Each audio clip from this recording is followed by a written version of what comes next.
नमस्कार, मी Renuka. Mummies food and किचनमध्ये मी तुमचे मनापासून खूप खूप स्वागत करते. तर सर्वांना मकर संक्रांतीच्या खूप खूप शुभेच्छा. तिळगुळ घ्या आणि गोड गोड बोला.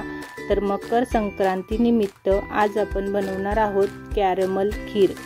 तर अतिशय झटपट आणि वेगळ्या पद्धतीने आणि अप्रतिम अशी चविष्ट आपली कॅरमल खीर आज आपण बनवणार आहोत.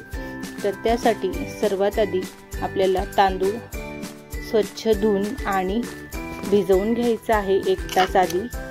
अशा पद्धतीने त्यामध्ये थोडे गरम पाणी घालायचे आणि त्यातच थोडे अगदी मीठ घालायचे. मीठ घालून व्यवस्थित थोडे मिक्स करून आपण कुकरला 3 शिट्ट्या काढून घेऊया. तर जास्तीच्या शिट्ट्या न काढता आपल्याला 3च शिट्ट्या काढायच्या आहेत. तर अशा पद्धतीने आपण आता मस्त असा खीरसाठी तांदूळ शिजवून घेऊया. तर तांदूळ आपल्याला इंद्रायणी घेतला तर अतिशय मस्त अशी चविष्ट आपली खीर तयार होते. तर आता त्याच पद्धतीने मी आता 2 चमचे इंद्रायणी तांदूळ आणि 4 ते 5 काजूही त्याच पद्धतीने मी आता 1 तास भरून मस्त असे गरम पाण्यामध्ये भिजवून घेतले. तर गरम पाण्यामध्ये छान असे भिजले की मस्त याची पेस्ट तयार होते. तर भिजवून घेतलेले काजू आणि तांदूळ आपण एका साईडला ठेवून घेऊया. त्यामध्ये पिस्ता, बदाम, काजू आणि खोबऱ्याचे कापही घेतलेले आहेत.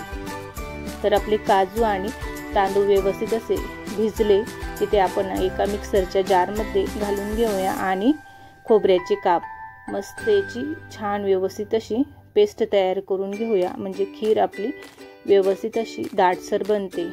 तर आपले दूधही इकडे मस्त असे गरम झालेले आहे. तर दूध आपल्याला अतिशय व्यवस्थित असे तापवून घ्यायचे आहे. म्हणजे थोडे आटवून घेतले तरीही चालते. तेवढ्यातच आपला मस्त असा खिरीसाठी भातही छान असा शिजून तयार झालेला आहे. तर बघू शकतात अतिशय मऊ लुसलुशीत आपला भात छान असा शिजलेला आहे. त्यातच थोडे गरम पाणी घालायचे आणि चमच्याने मस्त असे अशा पद्धतीने घोटून घ्यायचे. व्यवस्थित असे घोटले की आपली खीर व्यवस्थित अशी बनते. तर थोडे चमच्याने दाबून घोटले की मस्त अशी याची दाटसर पेस्ट तयार होऊन जाते.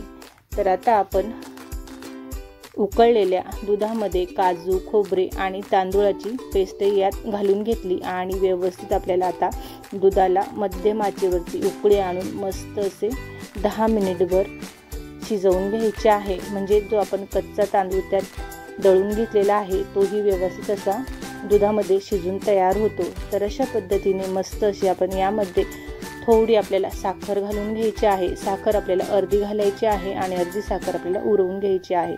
त्यातच आपण आता ड्रायफ्रूटही घालून घेणार आहोत. तर काजू, बदाम आणि पिस्ताचे काप अशा पद्धतीने व्यवस्थित आपण यामध्ये ड्रायफ्रूट घालून घेतले आणि सगळ्यात महत्त्वाचे म्हणजे मस्त अशी भरपूर इलायची पूड घालून आपली चविष्ट मस्त अशी मकर संक्रांती स्पेशल कॅरमल खीर तयार होते. तर अशा पद्धतीने सर्व जिन्नस मस्त असे मिक्स करून घेऊया. आता आपण भाताची जी पेस्ट व्यवस्थित अशी घोटून तयार करून घेतलेली आहे तीही यामध्ये मिक्स करून घेऊया. तर व्यवस्थित असे चमच्याने घोटून घ्यायचे म्हणजे व्यवस्थित असे मिक्स होते. तर बघू शकतात अतिशय आपली दाटसर आणि झटपट अशी मस्त खीर तयार होत आहे. आता आपण सर्वात महत्त्वाचे म्हणजे खीर आपली कॅरमल खीर बनवत आहोत. तर त्यासाठी आपण तयार करून घेऊया. तर एका छोट्या पॅनमध्ये मी 2 ते 3 चमचे साखर घेतली आणि साखर आपल्याला अतिशय मंद आचेवरती मस्त अशी वितळून घ्यायची आहे. म्हणजे त्याची व्यवस्थित असे छान कॅरमल तयार होते. तर बघू शकतात हळूहळू साखर वितळायला सुरुवात झालेली आहे. थोडी आपली खीर कमी आहे म्हणून आपल्याला कमीच कॅरमल बनवायचे आहे. तर 3 चमचे साखरेचे मी एवढे कॅरमल मस्त असे बनवून घेतले. हेच आता छान आपल्याला दुधामध्ये घालून घ्यायचे आणि व्यवस्थित असे मिक्स करून घ्यायचे. तर बघू शकतात अतिशय खीरही मस्त असा रंग दिसत आहे. म्हणजे आपल्याला यामध्ये मध घातल्यासारखे दिसत आहे. तर बघू शकतात खिरीचा रंगही छान असा झाला आणि खीरही मस्त अशी दाटसर झाली. तर अतिशय असे कमी आपल्याला यामध्ये चवीनुसार थोडे मीठ घालून घ्यायचे. गोडाचा पदार्थ म्हटला की थोडे मीठ घातले की चव अप्रतिम लागते. तर अशा पद्धतीने आपली मकर संक्रांती स्पेशल कॅरमल खीर झटपट अशी तयार झालेली आहे. तर या मकर संक्रांतीला तुम्ही ही अशा पद्धतीची कॅरमल खीर नक्कीच बनवून बघा आणि मम्मीज फूड अँड किचनला लाईक करा, शेअर करा, सबस्क्राईब करा, कमेंटमध्येही कळवत जा.